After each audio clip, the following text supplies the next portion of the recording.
Dear Venerable Sisters and Dhamma friends, today is the 11th of November. For this time we have a question and answer session, or we can say a Dhamma discussion.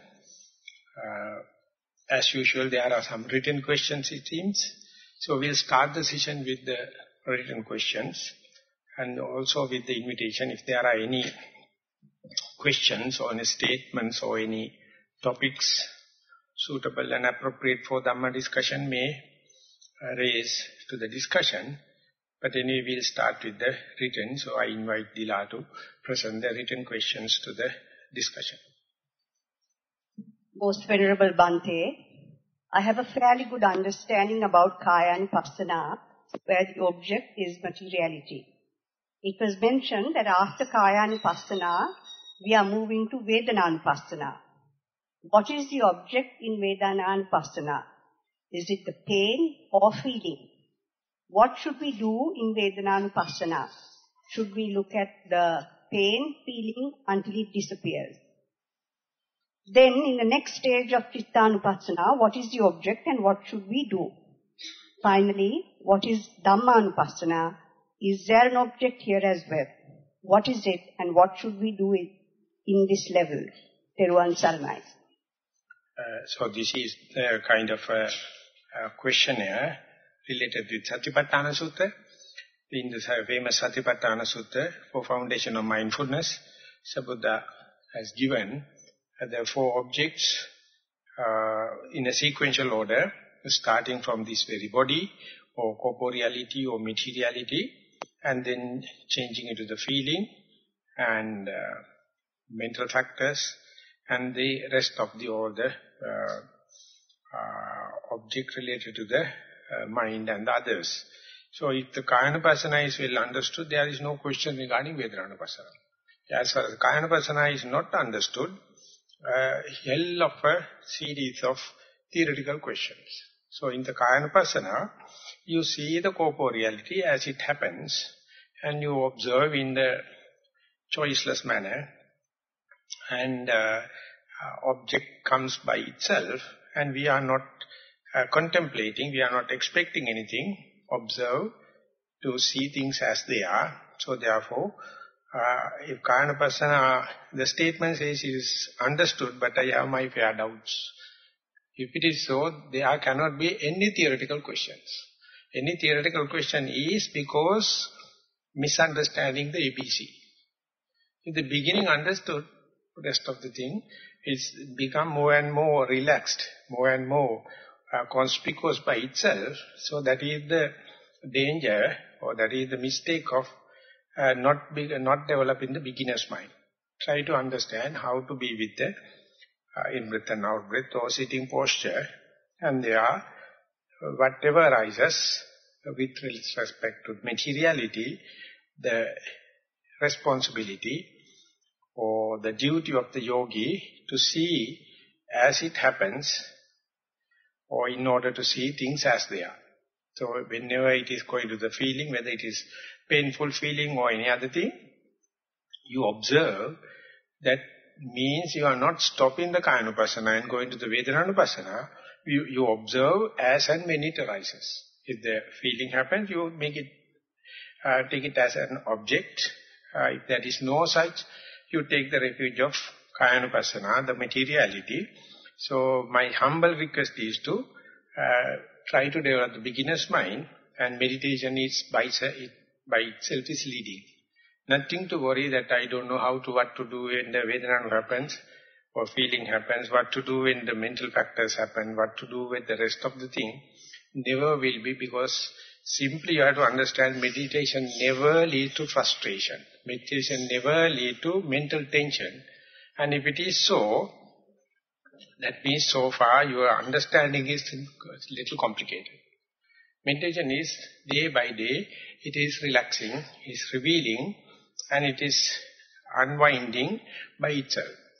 So therefore, take enough interest, take enough respect, pay enough respect to the very beginning, the beginner's mind, and the balance will be understood with the light of your basic understanding on the ABC.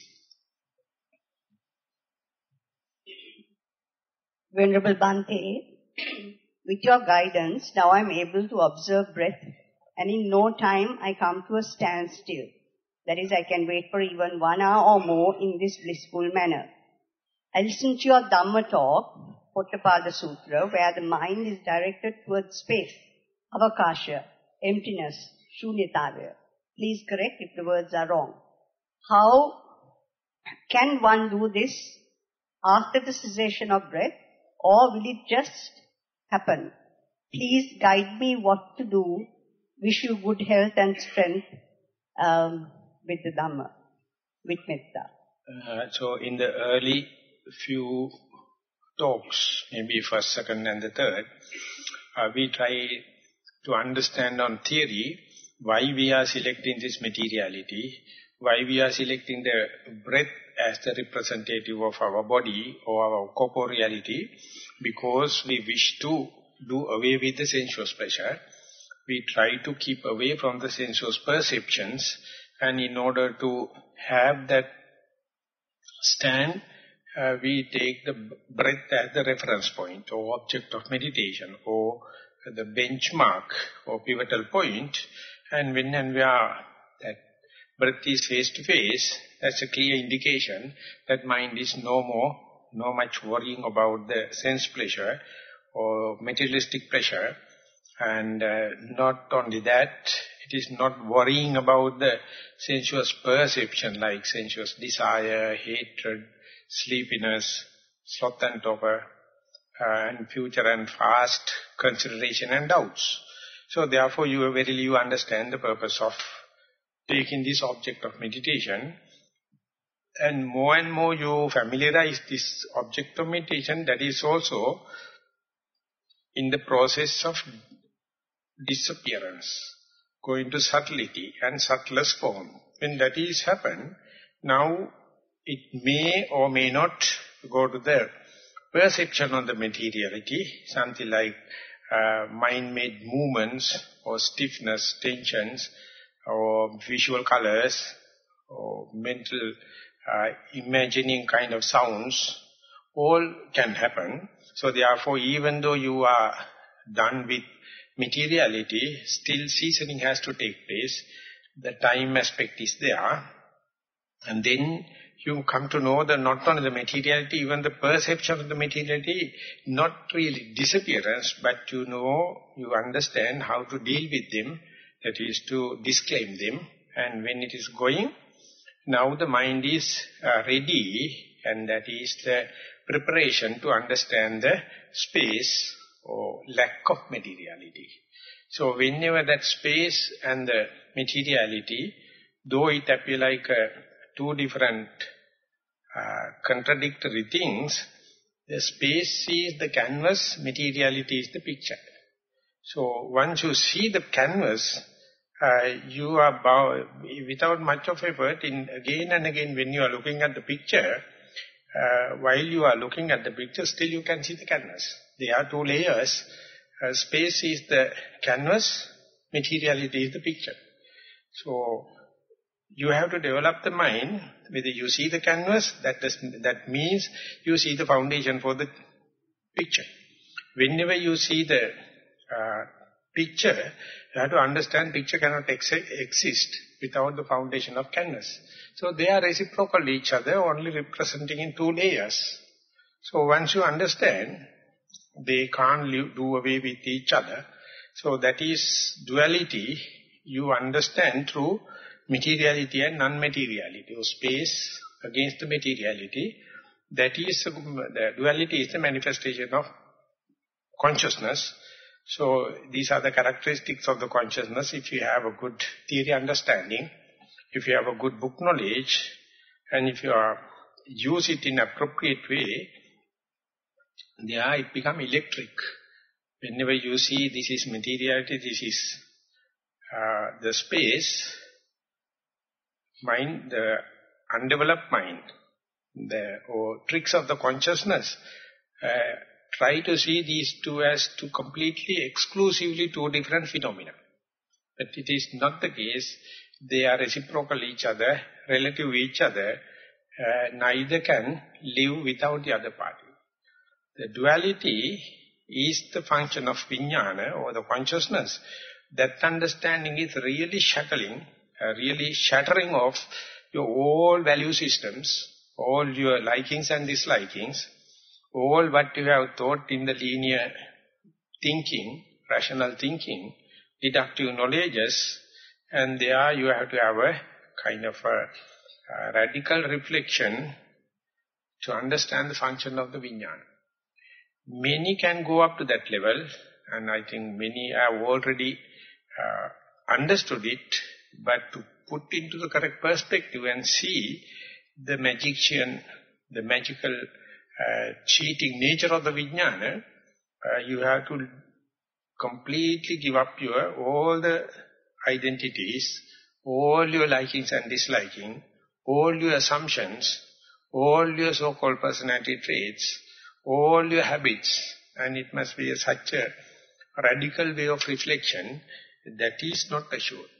Meditation you can do systematically, meditation you can do in a chronological way, day by day you are doing, practicing, systematically practicing, increasing the time and the quantity and quality, but the reflection. So that is the point. The Buddha says the understanding the Nama, Rupa and Vijnana is the most trickiest point, and once understood, you will never come back. You can recognize as a commoner, you understand the Sekapukkala, that understanding happened with this kind of a real shift. It is not a deductive one, it is not a theoretical one.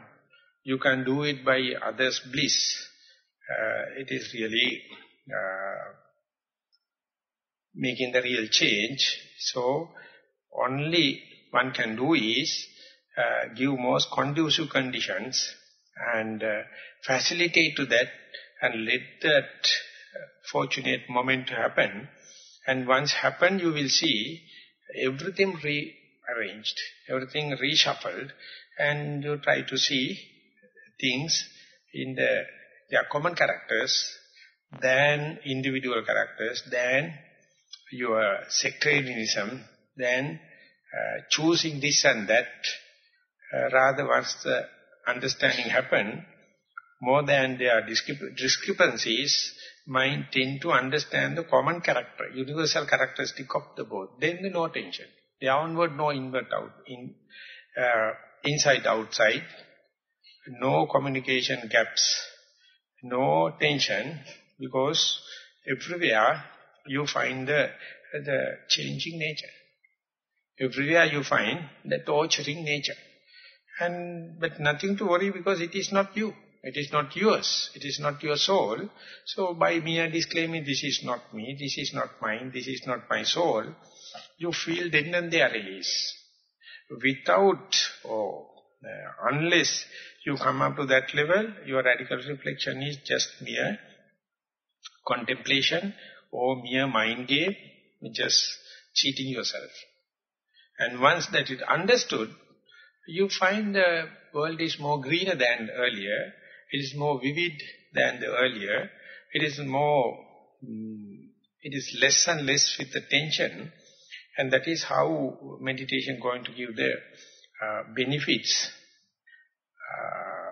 without a time gap. Akalika, immediately you understand, so far I had this kind of understanding, but instead why not this way? That change won't take any time. But no one can guarantee it. By meditating 7 years you are going to get it, or by meditating 7 days you are going to get it. There is no guarantee. But the effort and the appreciation itself is worth praiseworthy. So that is what we individually and as a group we are trying here. So that appreciation and then this value system, that is what inspiring us. So therefore, these questions are valid questions and give different ways of answers, but I don't know whether it is really answering or really giving a real difference for the particular question here, but anyway encouraging someone to keep on trying And that is only we can do for the moment. Venerable Bhante, when we transfer merit to all beings, what does that translate to? What is the impact on other beings? Question number 2, is it okay to think of specific individuals or family when transferring merit? Is that bhavatanha? Question 3, is there anything in particular that is recommended to transfer merit to a sick person? Question number 4, is it useful to play Pirit chanting every night, all night through, in a sick person's room? So these are utterly unwanted things. You can do away with any chanting. It is we are doing as just a ritual. So don't worry about in a meditation place. When you are meditating, you have to understand, mind your own business and be mindful. Simple as that. But if you wish to share, when the crows are going to have a little lumps of food, they say ka, ka, ka, ka, ka, ka, in order to share with others, because it is little too much. So otherwise, whatever little thing going to give, that becomes so much of proliferating. So you don't understand, mind your own business. I am telling mind your own business is one extreme. This is yet another extreme. Thinking about the passing merits and blessings and the kind of religious works. So we have to have the pure vipassana as well as religious. So it's just a mere addition of it. Don't try to proliferate and don't mislead the discussion to this kind of things. Then I will be kicking the person out and bring the vehicle to the path. This is for vipassana. Of course, we are doing in our cultural background. So therefore, we pay respect to the Buddha and share the merits with. And if it is the main issue of the meditation, I won't call this as inside meditation. Inside meditation, we have cultural background. But don't give overwhelming weight upon that. Then you are definitely not in the present moment. You are in the Buddhism rather than Buddha Dhamma. So, I don't like to take much time on this kind of thing. And being we are in a monastery, being we are in a Buddhist place, we are doing this kind of thing. When I went to Perth, and in a discussion like that these people, they told some Vipassana teachers, this is the Buddha's image is not necessary, chanting is not necessary, and just mere technical information and formulas and kind of thing. So he told, but Bhante Dhammajiva is different. He create kind of a religious atmosphere. People come and offer food, and we pay respect to the Buddha, and we share merits with.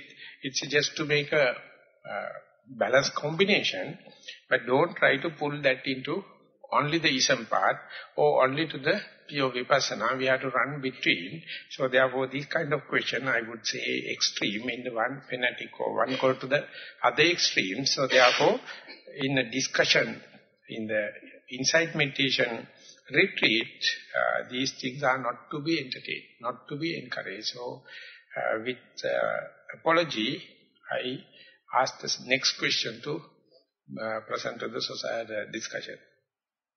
Most Venerable Bhante, in your Dhamma talk, you spoke about mind and matter, nama and rupa, when you want to explain the 5 aggregates.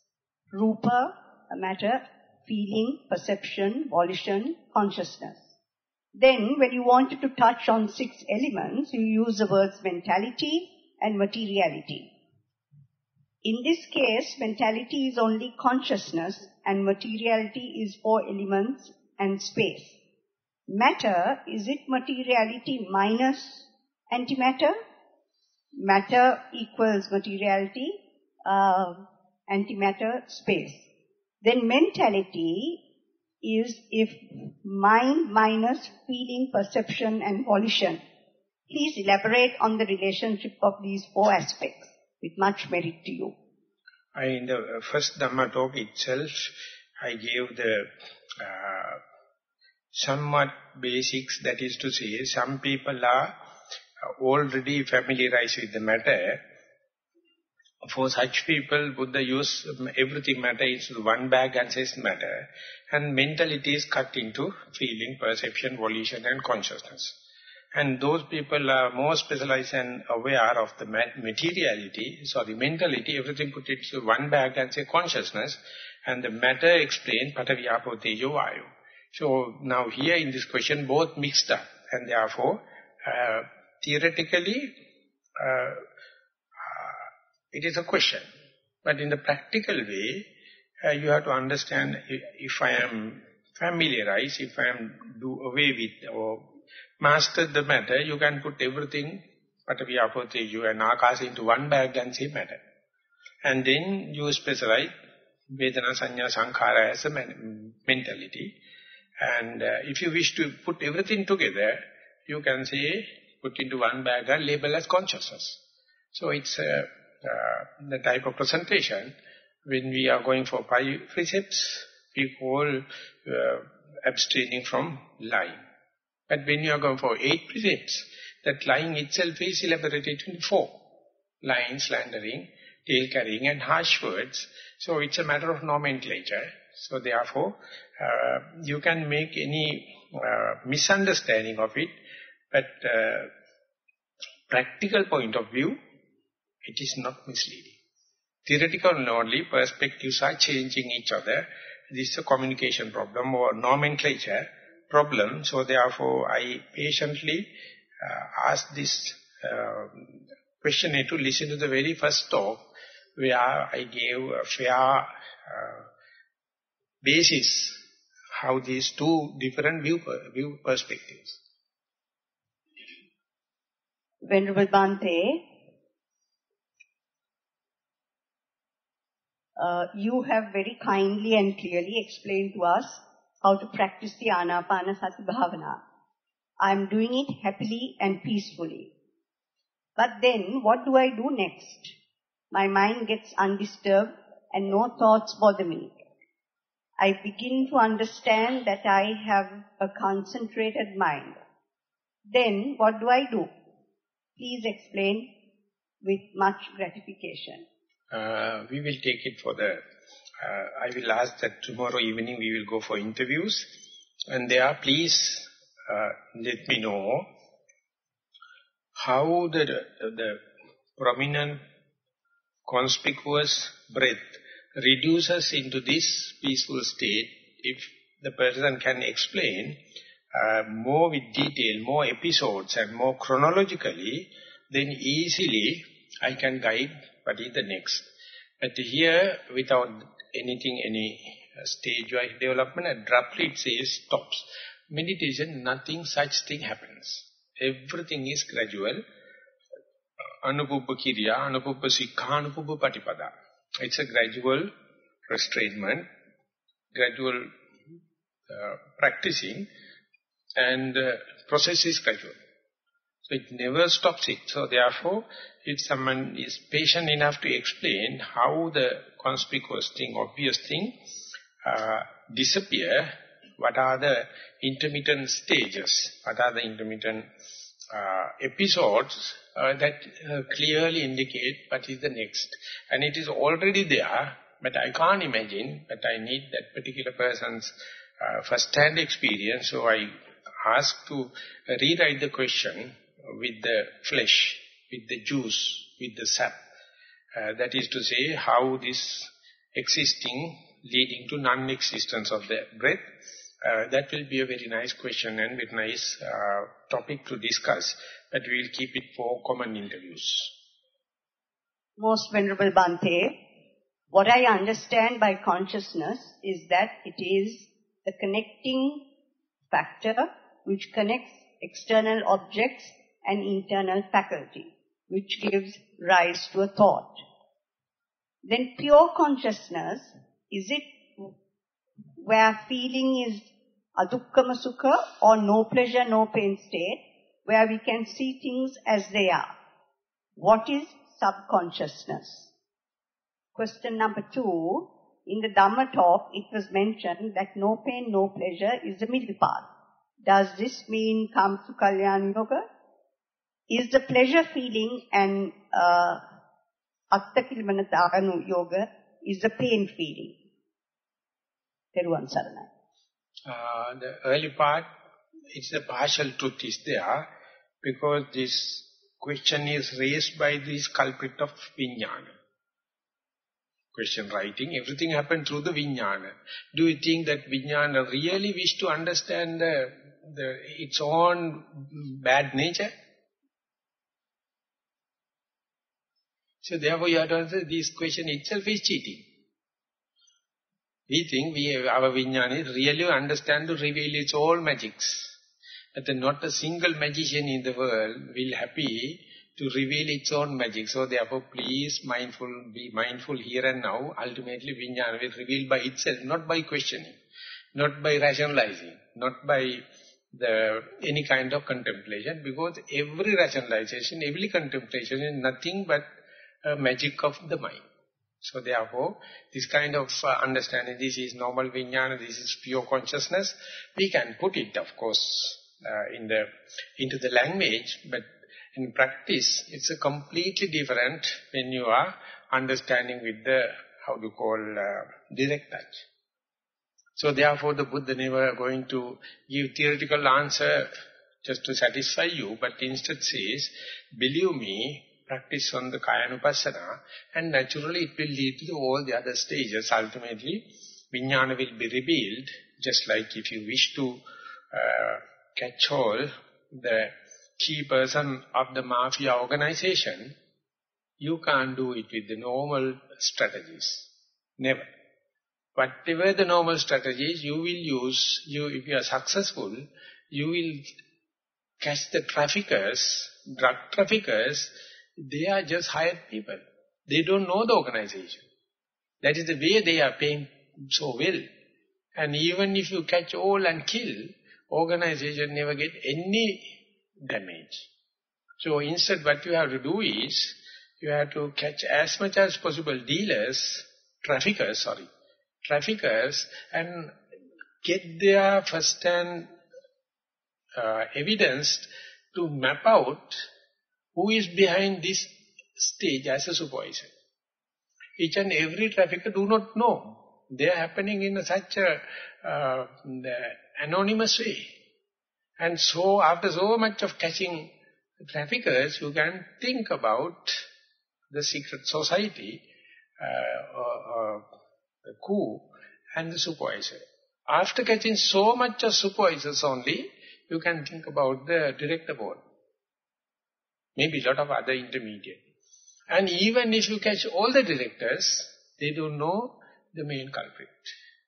The day you find the main culprit, he may be the chief justice of the country. He may be the police superintendent of the country. He may be the justice department head. So do you think that justice department head really wish to catch the mafia leader? Therefore, just understand, this is the external example. The consciousness is more trickier than that. Therefore, you are just asking and satisfying your questions and argumenting and entertaining doubts is just wastage of time. Therefore,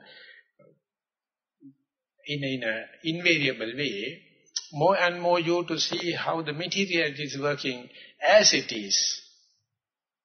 This is the only way. It appears a very long way, but this is the only available way. So therefore, if I am to say yes, the person will be very happy. But I know that I am not in a position to answer this kind of thing. Instead, we have presented the thesis, what to do. By doing, I can assure step by step, you understand what a perverted nature, what the cheating nature it is working, and ultimately end up with a joke, end up with a comedy. Otherwise it is a tragedy.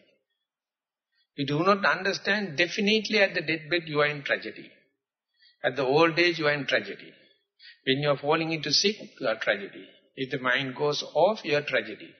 But understanding a whole panoramic view, it's a mere comedy. So that is why in order to make this tragedy into comedy, just see the mechanism. Still you can't say it is under your control. Still you can't take it under control. Even the Buddha can't take it under control. With the 10 armies of Mara and the defilements, ever working with the Buddha, emerge or not. If you believe and if you practice, you also can see how it is working, then you will not support it. You will not fertilize it. You will not nurture it. That's all you can do. So therefore, Sabba Papa Sakarnang is the maximum you can do. You never can map out what the consciousness is, because this question itself, as to say what is consciousness, is also a progeny of consciousness. So can you expect, if the mafia leader is the police superintendent, will that police superintendent put a white paper to the cabinet to say, somehow the other we had to catch the fellow? No. Don't be jokers. Try to understand the profundity. Do what you can do. Don't try to put the hand behind and try to catch it. You are the person who will be caught up. So, be mindful with the materialities leading to complete map. One day you will see, but at the beginning, you can't imagine the relationship with its materiality and mentality that the Buddha is asking. He says, take it to the ground and do it with the faith, and you can go. And then it is asking subconscious. Subconscious is you don't find in the canon. It's a Western psychology. Sometimes you can see the parallelism, but don't get mixed up with. And what's the last one?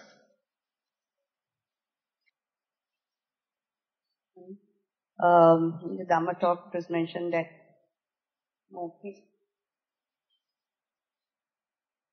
when you want to touch the 6 elements, you use the words mentality, materiality. Okay, that we can leave it, and but anyway, you have to sort it out one day. No, that is not done.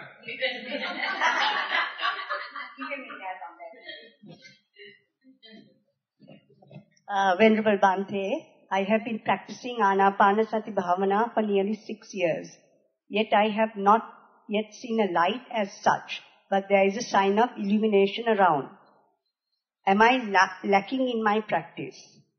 I do concentrate on my in and out breath sometimes. It minimizes and fades away, but comes back. I practice again and again. Am I doing the right thing? What else or what more should I do? May you be healthy more and more. This is a kind of a result-oriented kind of frustration is there. Expecting everyone see the lights, I don't get the light. And valuation of the whole thing is done to the concentration, not with the mindfulness. So that in order to avoid it, in the first Dhamma talk, I start with telling, don't think this whole retreat and your endeavorance with respect to the concentration, then I can't guarantee you. It will be a wrong place you have come. But I am guarantee you, see things as they are, and for that you may either be observant about your sitting posture, or if the breath is becoming obvious, you observe that. And explain what is happening rather than telling that I don't get this one and that one. If you need the light, I can get a rechargeable torch. I have enough. That I can easily organize it. Or otherwise, if you need 230 current, that's also possible. 12 also, whatever may be. But that is not our assignment. Our agreement is to understand and slightly mention, breath appears, breath disappears, again the breath appears, and again the breath disappears.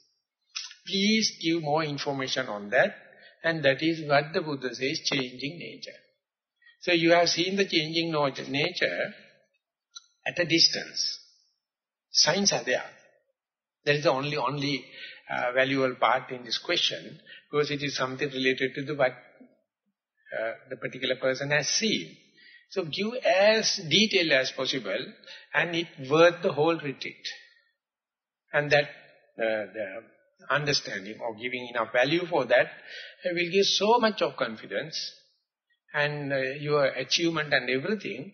But don't expect what you bought from your home. I would like to see this and that. There is no assurance. And the other thing is, again, I am reminding, don't look at the meditation from the concentration point of view.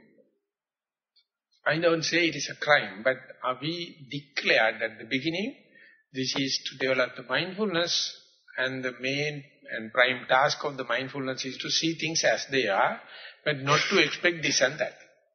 But if there are any expectation, you can verily say, my mind is having that kind of expectation while I am observing the breath. It is also a very good explanation. But you expect it won't happen, and therefore you worrying, and then you bewildering, and you are entertaining doubts. No answer for that kind of worry. That is not the way to get the clarity. That is not the way to get the simplicity. That is not the way to go to the straightforward. So therefore, there is a straightforward method. So give a try. Take the mindfulness as the forerunner, mindfulness as the main thing to achieve, and with the mindfulness, what happened to the breath, what happened to your corporeality, and that is, the written thing is so precise, so concise. My request is, please give little elaboration, and that will give a good enough food for the discussion. So, now or later, to the common interviews, I invite to elaborate little bit what does it mean by the breath appears and disappears, again it appears. So I need little more detail that I will take time if it is happening again in the tomorrow, or even now, never mind. So meanwhile we go to the next question. Bhante, the previous other half of the question, matter, is it materiality minus antimatter? No, these are later in the same statement it says, the space and the matter, space or Dhathu, all of them are considered as a matter. Antimatter and subconscious are some parallels we have drawn from the Western literature. So therefore, if you are going to input this, it will be putting a round hole, putting a square peg into the round hole, it won't fit. So therefore, antimatter is something in the scientific discovery. Sometimes there may be parallelism to the space, but still it has not been proven, not confirmed. Venerable Bhante, I have a particular type of nature. I am well aware of it. Even when I react, I see this tendency very strongly. On some instances, when I sit to meditate, I am engulfed by a host of negative thoughts.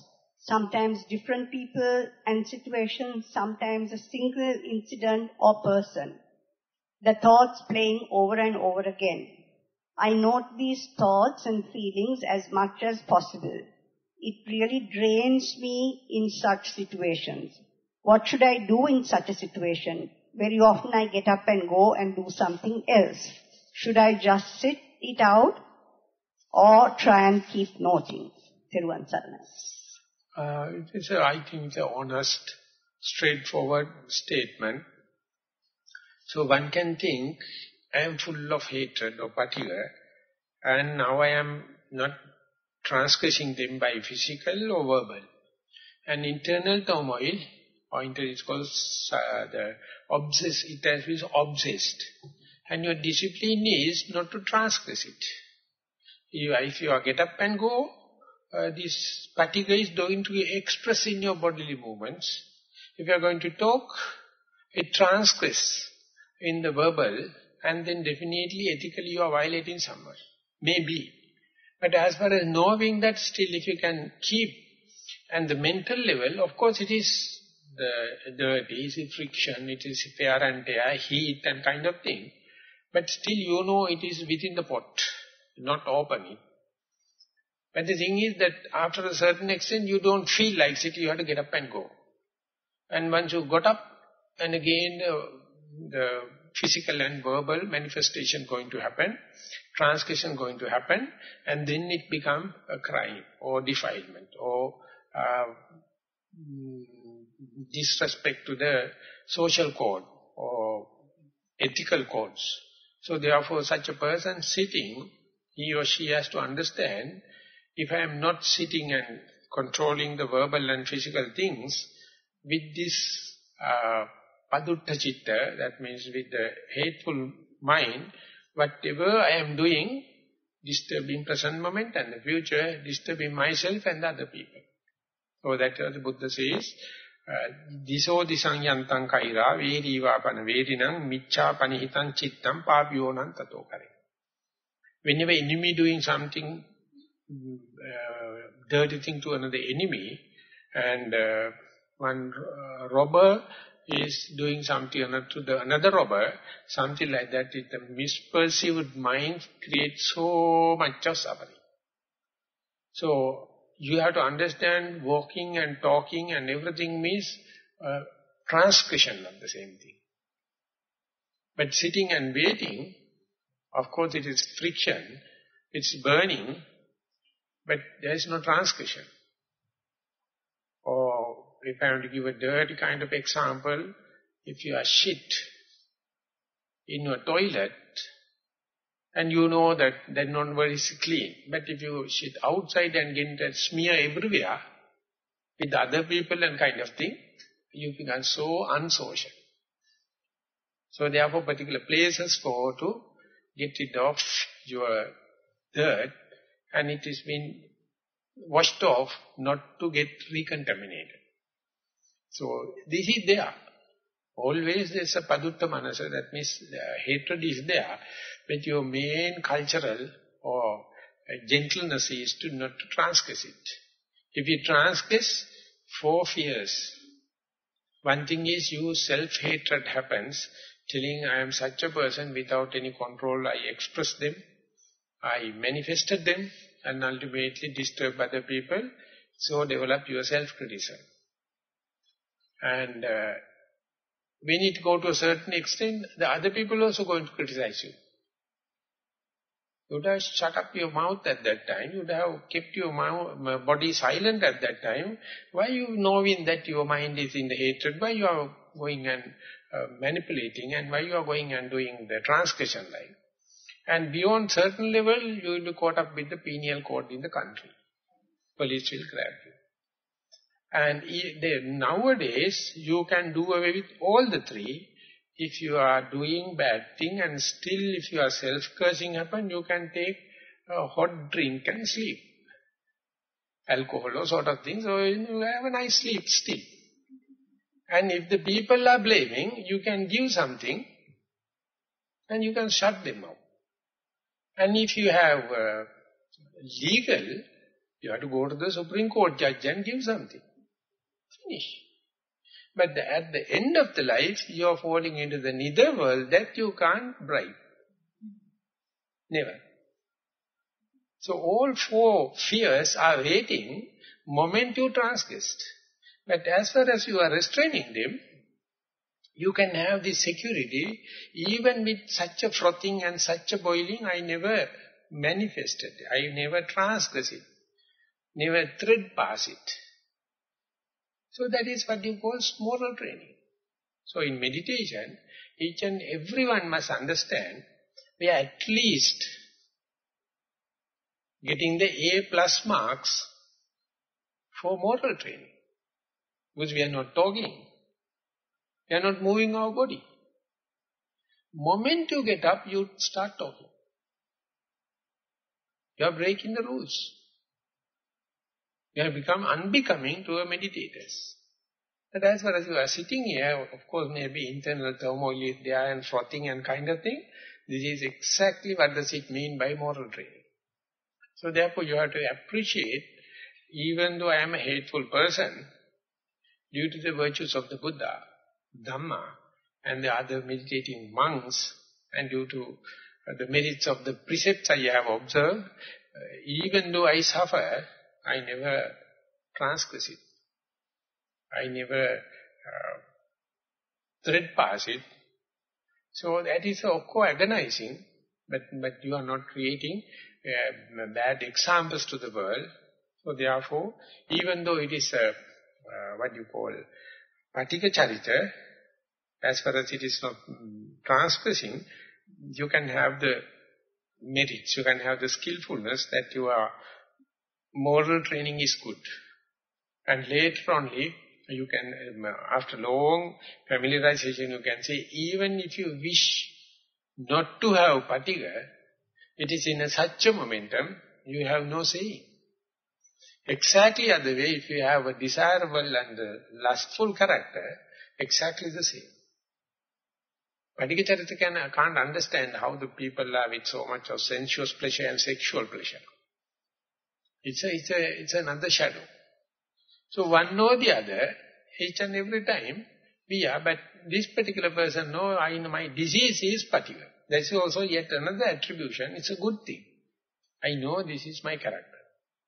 And for such a person, even if they can't go into the deep concentration or can't understand the anapanasati or kind of thing, they can do with little metta bhavana.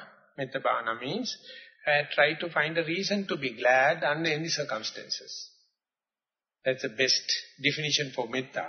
That is to say that sit as comfortably as possible, sit in the best time of the day and giving a full wash and kind of thing to the body and try to understand, at least now I am sitting here symmetrically and relaxed way. That itself is a great achievement for hateful character. And it says, live in a very beautiful places. Associate with the people with loving kindness and do away with the other kind of people, because otherwise it will be conflagration. So, you have to give the metta conditions till you get temporarily released from the patika, and then only you can go for long-term meditation like anapanasati or something like that. So if this is contagious, if it is conflagrated, rather than anapanasati, for such a character, metta bhavana is the traditional answer for temporary relief from the patika. Dear Bhante, is it possible to tune in to someone's wavelength by intense concentration? Number 2, if someone bears a lot of animosity towards you, by radiating positive thoughts towards that person, would or could the animosity of that person be negated? Is this possible? Thank you. It is possible if your mind is under control. If your mind is disciplined, if the mind is restrained, then it is listening. If the mind is spread, mind is scattered off, never listening. It says if you take a heap of dust or handful of dust and going to throw him, the person at a distance, since they are little particles, it never travels, it falls. But if you put little honey or something, glue into that and make a ball and throw, it can go to the target. This gluing capacity is the concentration. It is not concentrated, scattered off in between the target and yourself. So even if you are well targeted and given enough energy, it spreads. So therefore, this is a kind of a reaction rather than real metta bhavana. Metta bhavana, you have to first and foremost make your mind beautiful. Make the mind accepting the wholesome.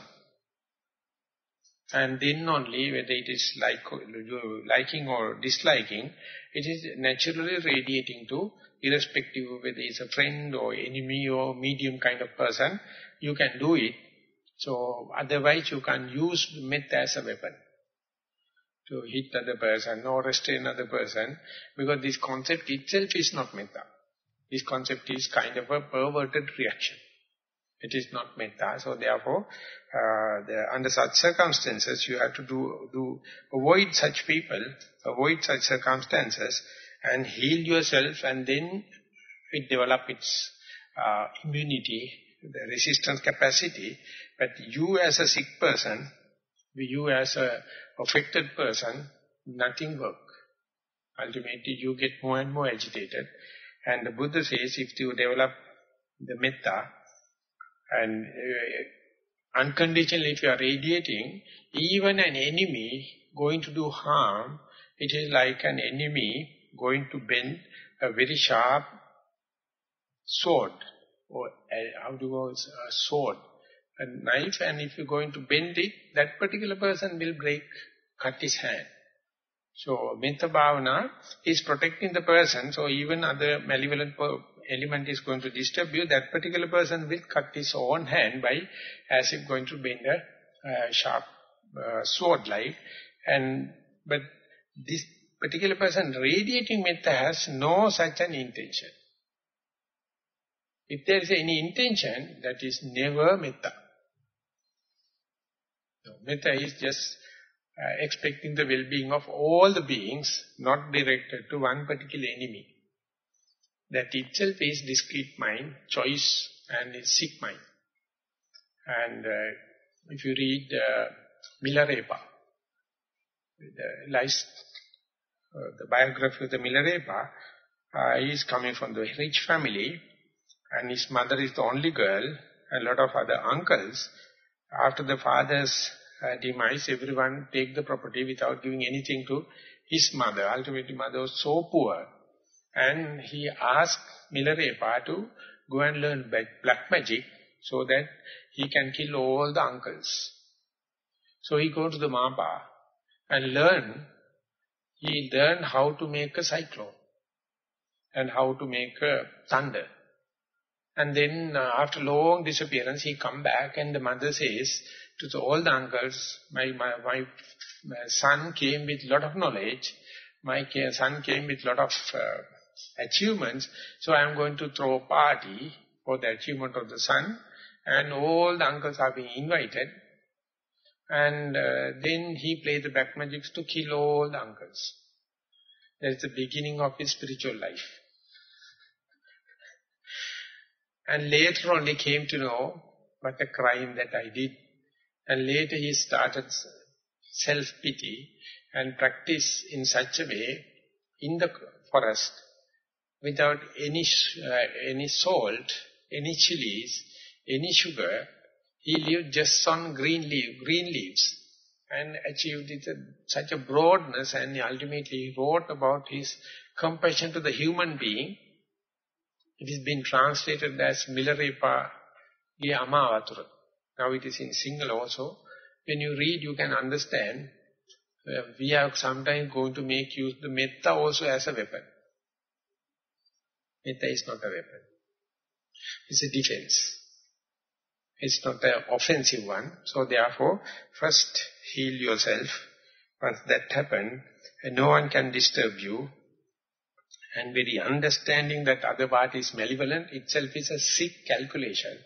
It's a sick kind of a thinking pattern. Very difficult with such a situation to accommodate metta.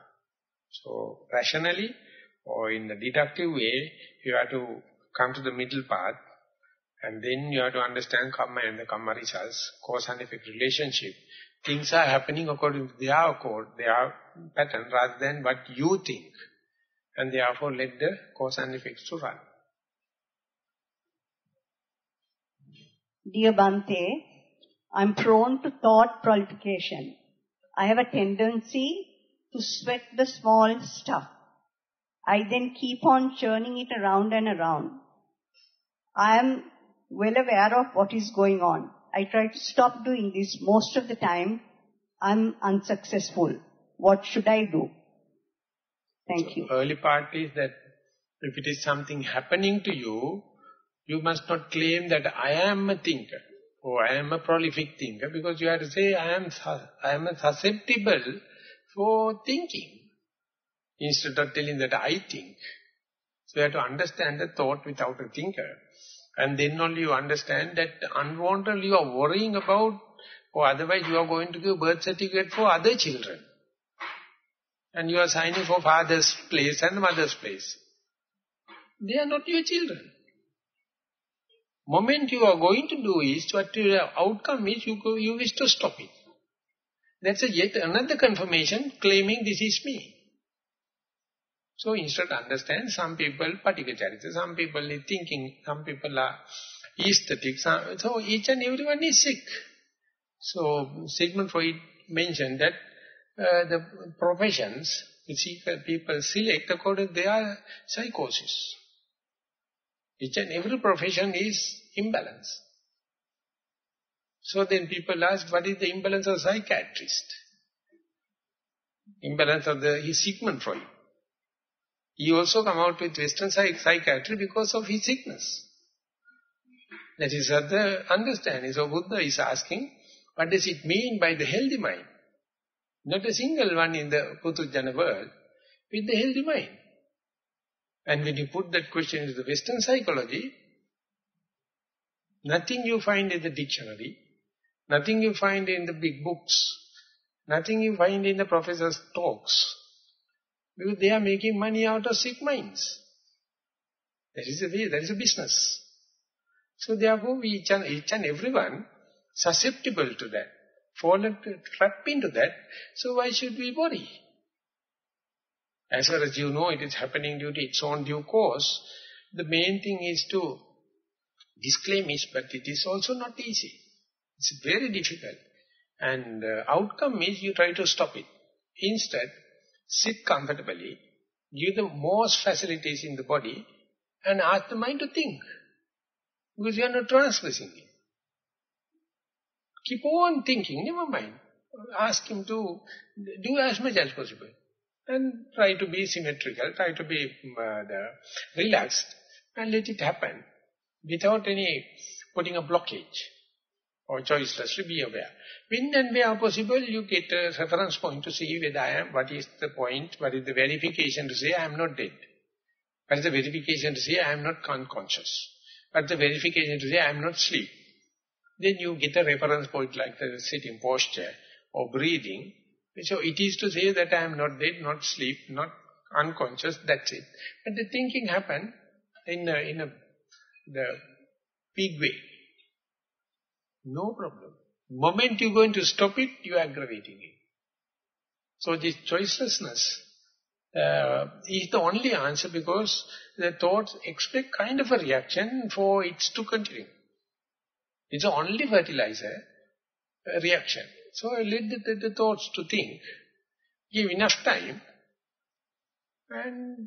But don't try to be proud of its content or be, be sorry about the content, because they are not your babies.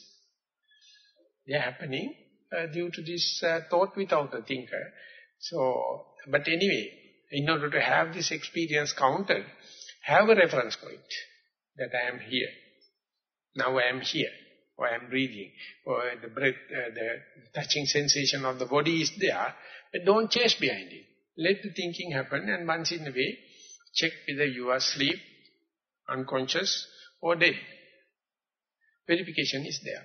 Though I think that more than reacting, it will be easing yourself out, and you find that the devil is not so dark as you think. Venerable Bhante, when all the sense doors are shut and you are focusing inwards, you get involuntary jerks, have sensations, see lights, colors, etc. Aren't these manovikara, mere fabrications of your consciousness? I used to think that this was an indication that my meditation was improving. Now I think it is just another facet of the entire process. Please explain. Much merit to you. Whether you are meditating or not, they are happening, but it is always camouflaged or covered by gross things, so therefore they are not in your perception.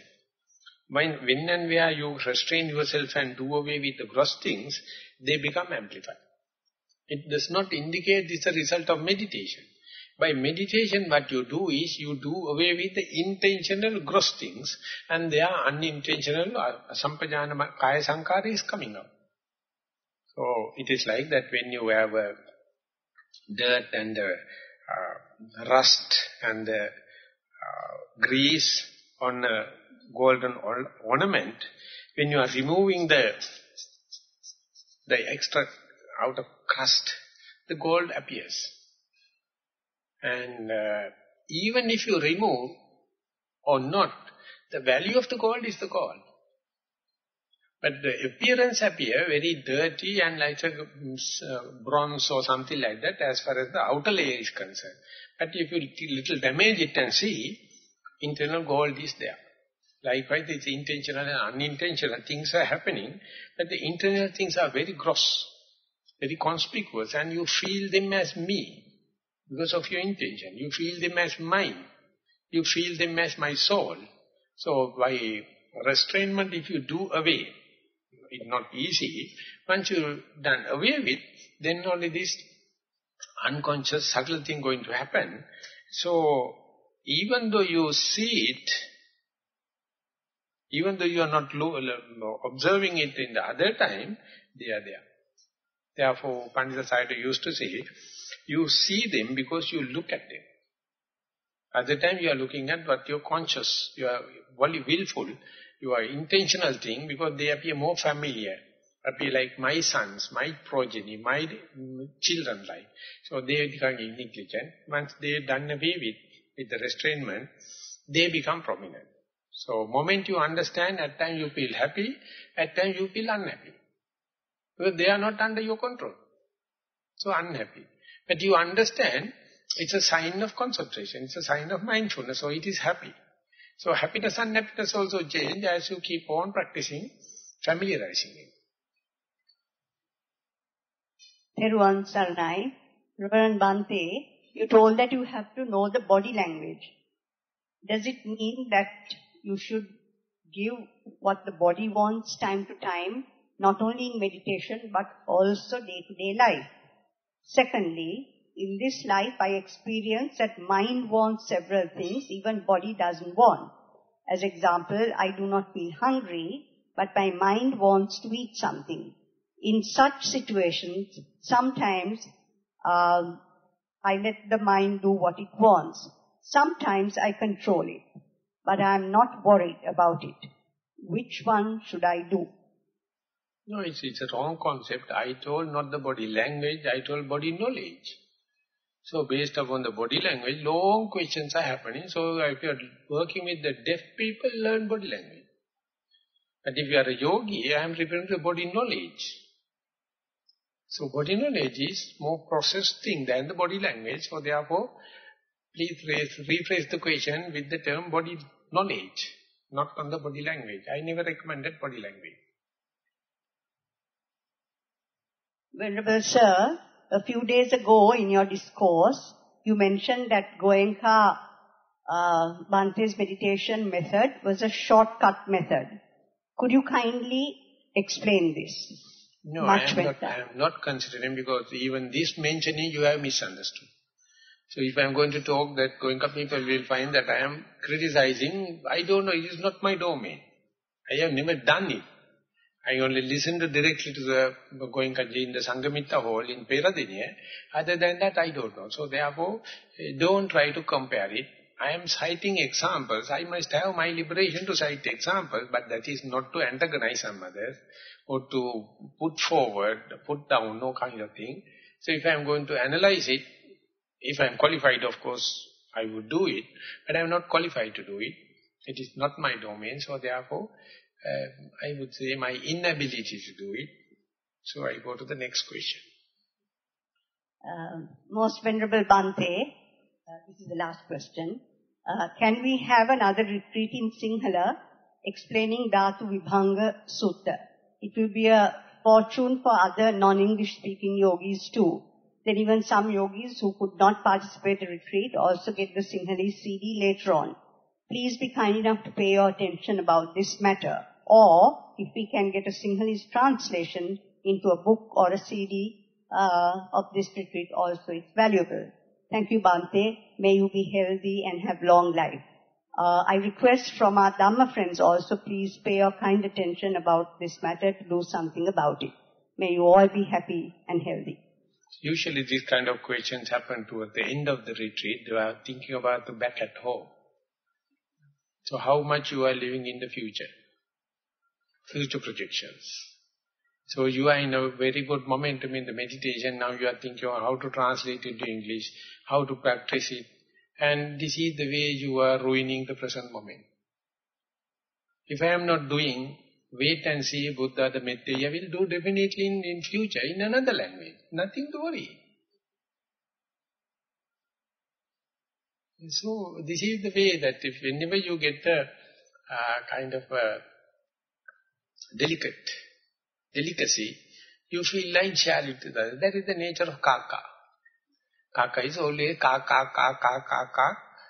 Whenever it's a crow gets something, food, calling for others. I mean, it's a good thing. Let's see the cheating nature of the mind to miss the present moment. And appear like a very good, and Venerable Dhamma is very good. Retreats also very good. Talks are very good. But thinking about the future. Simple thing lost.